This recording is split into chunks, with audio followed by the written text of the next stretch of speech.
Welcome to Swaroopa hospitals Mancherial channel. నేను మీ doctor Swaruparani. ఈరోజు మీ ముందుకి చాలా ఇంపార్టెంట్ విషయంతో వచ్చాను. ఆడపిల్ల పుట్టడానికి తల్లే కారణమా?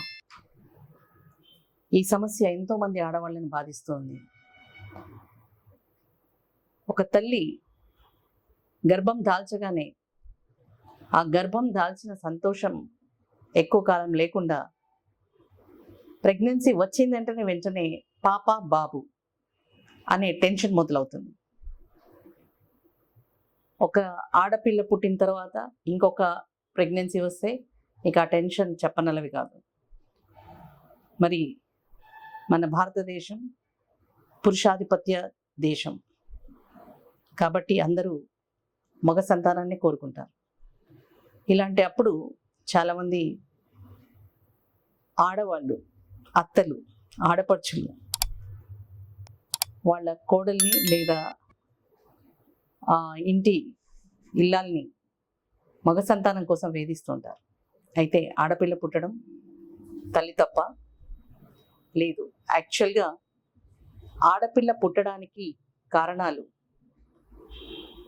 తండ్రి నుంచి సంక్రమించే క్రోమోజోమ్ ఆర్ జన్యువు అనేది ఎంతమందికి తెలుసు? ప్రతి వారిలో 46 క్రోమోజోమ్లు ఉంటాయి, ఆడవారిలో అయినా మగవారిలో అయినా.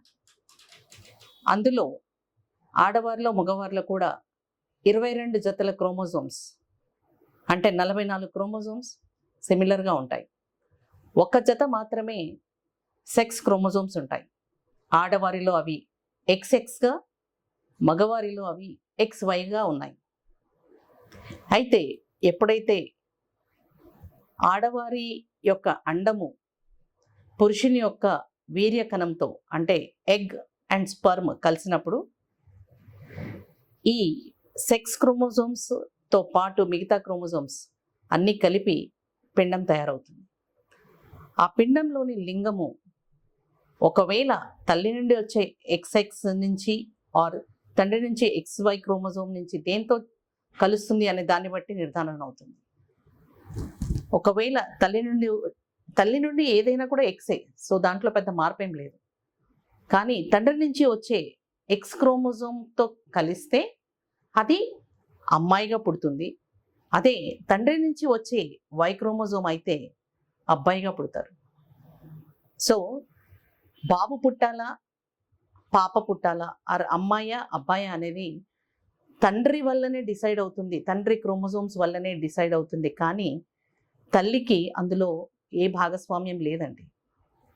సో మీరందరూ ఈ విషయాన్ని గ్రహించి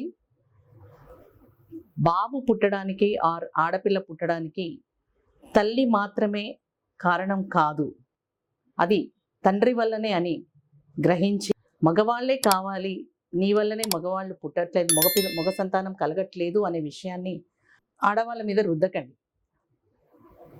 సో ఆడపిల్ల పుట్టడానికి తల్లి కారణం కాదు, తండ్రి మాత్రమే కారణం.